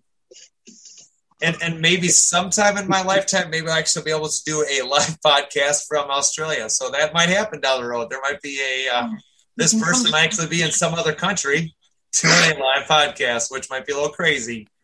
Giving makeup lessons. I actually have the technology to do a live broadcast, though. Oh, okay. So you know what? So there was my boss. Apparently, he came out of vacation for a bit. That was nice. That was nice that he showed up, but maybe he was bored. I don't know. Who knows what he's doing over there? But so, Caitlin, is there anything you could do to help people moving forward? Is there anything that you can do at yourself? In your area, in your country, your state? In Sydney, I basically just keep doing what I'm doing. If I see someone, or I talk to them on the internet, just tell them that I'm concerned for their health, ask them if they want to talk, and go from there. You know what? God bless for what you do. You know what? We do need more stuff like this in the United States. We do need people out there to be able to help when we need help. This is something that, not politically, this is just something mentally everyone needs. We all, all need to talk to people, if it's, not social media or not, but we definitely need this, So thank you, Caitlin. Is there anything else that you'd like to finish up with before we move on to our next? We need to get to the people who control the DSM-5. Yeah, tell them to use the ICD. Or at least tell them that gender dysphoria is not a sexual health condition. Right. They're a little behind the times there. And then that's true. That's true between that and actually the transgender care of WPATH. That we can talk about some other podcasts, but those are some mental health, related issues where they don't think they are, and actually it is very true, Caitlin. You're right. That is it was before in the DSM-5 was under mental illness, and in 2018 they decided we'll remove it from the DSM-5. Everyone celebrated. 6 months later, they put it back as a sexual health condition. Interesting. Now I come home, my partner goes, "Do you want sex?" Sorry, I'm transgender. Yeah, sometimes when you mix, and this is Brian brought up for, you mix politics with mental health, and it just doesn't. It's never worked. You got to let everyone decide what's best for themselves. I know. So I agree with Caitlin. But here in Australia, we like to make fun of New Zealand. The Kiwis, as their nicknames are. Now they're the Kiwis. So the Aussies, because actually Rebecca actually has a mother-in-law. Rebecca, am I right? Stepmom. Stepmom. Okay, that she's from somewhere else, Australia. I don't know where, but we don't always call them Kiwis. No. Sometimes we call them sheep shaggers. Oh, jeez. Well, this is the podcast. This is what we do. We learn a little something about that. Which is not that good because maybe they do, but then they send it over to Australia and we eat them. Oh, jeez. Proper buggers. Oh, I tell you. All right, so as we move ahead on this one, Caitlin, thanks for the good laugh. I love you are so fun. Kashav, you're next. you're next. What are your goals starting today, this evening, and moving forward, going into tomorrow and the future? Yeah, for sure. So for me, it's listening to my psychiatrist, and I always try to listen to him, and it's not always easy to take other people's advice. So at the end of the day, I'm paying this guy, so I'm gonna listen to what he has to say. So the latest thing he told me to do was to read this book called Rhythms of the Brain, because I'm interested in the brain, and so I'm gonna read that book and see where that carries me in my life, because it might impact my future career. If I can read this book and digest it, then maybe I can start to think about changing my career path in the future. I love it. Is there anything else that you want to add to that, Kasha? There is one thing I wanted to add. Well, two things, but same thing. So there was one book that Caitlin showed. I know I sent you a screen capture of the title of this book, but the transgender and queer and transgender guide to, sorry, let me actually read it instead of trying to do it from memory. The queer and transgender resilience workbook. And there is a quote from in there about what is healthy when you're communicating with others.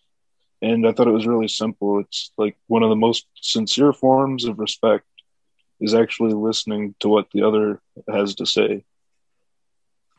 Yep. So, we don't have to like everyone, but maybe we do need to respect everyone.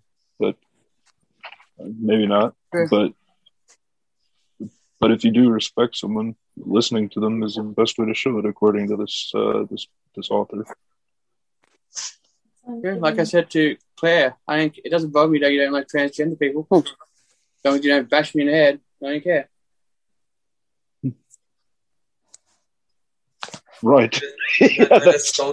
Follow the basic rules, right? Yeah. All right, so Kashaf is all done. So now we're gonna pick on the I call him the Mr. Big Shot, Mr. Brian over there. He's actually gonna lead the end of the pack, the end of the train. Not the caboose, Brian. I don't know if I'm in the front or back. I don't know, but so Brian, tell us what are your goals? What are your goals starting this evening and moving forward? What are your goals for yourself? Anyone around you, or suggestions, thoughts? Well, I think, listening to this conversation, there's two categories of goals. One is what I do as far as through TikTok and this kind of mass social media, how I engage with that is, you and I had a great dual live the other night, and it affected me and it affected you, I know, and it affected everybody that was listening. And I think the difference, or maybe the thing that I focused on, is being present in the conversation, being present in the moment first, focus on being present in the moment, and then focus on kindness and just, I'm a very acerbic person. So some people call it an asshole. I choose to call it acerbic, but maybe, my way of dealing and being kind is a different kind of form of that. But I'm going to be present in the moment. I'm going to be kind in my own way in all those moments that I have whenever I'm talking to a large group of people, you know what I mean, through social media. But the second thing that I'm going to do is I'm going to work on my community. I'm going to work on my local community and reach out. And I'm going to post in my local Facebook groups. I'm going to say, hey, listen, number one, you're not allowed to quit. I'm not allowed to quit. You're not allowed to quit. Number two, this is how you get a hold of me. Even if you don't know me, if you feel that this is a path you're going down, this is how you get a hold of this human being. And I'm going to try in my community to be there for that person. You know what I'm saying? I might be going down the path. And I'm going to try to be present in an actual physical moment for somebody else as many times as I can humanly do it. And that's my goals. That's my goals for this month. And I'm going to see where it takes me. Brian, those are some great, to me, solid, you reach out to people. actually that gives me a good idea myself. I have a small little group for my local people in Wisconsin, and I'm going to reach out to them and tell them, hey, by the way, you need to talk to somebody, I'm right here, anytime. Ring my phone, what doesn't matter. So I might be sleeping, I'll wake up, I'll answer it, I'll talk to you. I would rather see good things than bad things, But Brian, would you like to follow up with anything else before on that at all or not? No, I think that's. I think that's a lot. I mean, I'm not trying to put too much on my plate. I'm just saying, like, I got to start I got to make sure that I'm living my truth, which is to put myself in an environment where other people that suffer from the same problems as I do have me. And I think that's going to help me with my own mental stability and my own mental issues. It's going to help me recognize that I'm necessary and I'm needed, and you are necessary and you're needed, and that's the thing that I think we forget. We forget that we don't feel necessary. We don't feel needed by others. And that's just not true. And you can prove that by putting yourself in the environment that you need the most help in, putting yourself out there and working with others, human beings. Couldn't have been better said. You know what? I can't say no more than amen to that, Brian. Okay, I will say that. Wow. I want to first of all, I would like to say, as we slowly get to the end of this podcast, I want to first of all say I'd like to thank everyone for all their thoughts and forward thinking in this podcast. You guys are, I would like to give you all a round of applause. Granted, I'm not going to do that because it might make an echo effect, but I'd like to first of all thank everybody on here for taking your time this evening. And Caitlin, thanks for showing up even though you got your butt up so early in the morning out in Australia, honey. It is a blessing to be a guest podcaster on hopefully one of these days it'll make it bigger than what we got. But you know what? I'm really happy. I'm really happy. I'm sorry. You deserve some thanks too. It takes time. Yeah, I agree. You know what? I just took a risk. I was excited about it. I didn't know who was going to show up in this podcast. I knew when I looked into this at my work and they talked about mental health, I was like, this is it. We need to talk about this because we all suffer somewhere in our lives. We all do.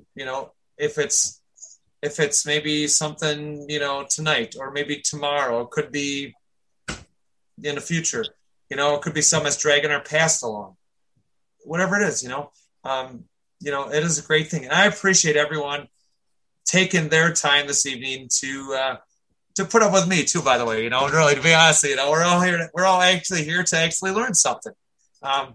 And it's very, very thoughtful and very thinking. I mean, most time podcast people don't get into details and stuff like that. So, but if everyone would like to make a little closing statement, I will go ahead and if anyone would like to anymore before we actually cut it off. Is anyone, if you would like to, just raise your hand. If I would like to make a little more. Caitlin, go ahead. You just asked me to raise my hand. Yes. Okay. Well, did you want to make any closing statement here before we call it? No, I'm just practicing my Aussie roots comedy act. No, that's nice. Very good. Very good. We're kind of boring, Danny. Yeah, they're boring. There's a lot of kangaroos, and I don't know. Who knows? Dry British humor that's been carried over, I guess, from the past. That's all right. Yeah, exactly. So we just got out of the ball and chain. just as actually, and Caitlin will actually verify this with me, but they do not ride kangaroos in Australia, and that's correct, Caitlin. Am I correct on that one? No, we don't ride them. We shoot them.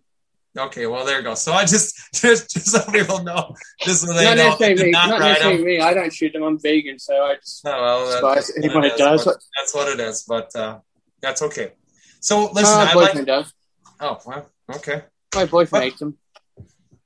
Well, as we wrap this up, first of all, I'm actually going to actually go through the room, and if anyone wishes to give out their social media stuff, your Facebook, TikTok, Twitter, accounts, you're welcome to give them out. We always like to ask that if you wish to, get them out and people want to reach out to you outside the podcast when they do listen. We have a lot of different operating systems that do and podcasts out there that you can listen to us on. So a lot of different options out there. So would anyone actually wish to do that? If you want to, if you'd like to, you can raise your hand and I will go ahead and start. I will start off myself as my name actually is Crystal B. I'm actually on Facebook as Crystal B. You can also find me on TikTok as Miss Care Bear WI in Care of Wisconsin, the WI. You can also find me once in a while. You can find me on other social media platforms. I also once in a while do hang out on Google and other operating systems, stuff like that. But those are my two main ones. And if you wish to reach out to me from either that on Facebook or on TikTok, by all means, please do that. Would anyone else like to give out their information at all to anyone else out there listening out this evening? Caitlin, go ahead. I second what you said. Becoming Katie on Facebook. That's it. You're not going to say your. That's it. You're not going to say no more. Becoming Katie on Instagram. Yeah, there you go. Okay, and also you can also find her on TikTok, Caitlin. I can't remember. Jeez. If you type in Caitlin, you spell her name out, and you will actually find her on there. If not, you just look up Miss Care Bear. She's actually one of my friends on there, so I would be more glad to direct you towards her. Yeah, becoming Katie, one word. Okay, thank you. And that's your. Do you have any other social media outlets? So that's my personal one, no. Okay, well then no, we don't do a personal one, so that's okay. All right, so what, Kashaf, do you have what are your? Actually, I'm on a social media diet for the past several years, and I don't have any social media accounts to speak of. I have a personal website, but I guess a social media diet. Have you been losing any likes? I have gained some mental liberation from the weight of what I ate for breakfast and lunch and dinner, and the memes. I've gained some time back, but I have lost out on TikTok. Yesterday was the first time I had ever experienced TikTok, thanks to Crystal. So it's much appreciated, and thank you again for inviting me to listen. And I'm glad that we were able to have such a great conversation here. So thank you for reintroducing me to the world of social media.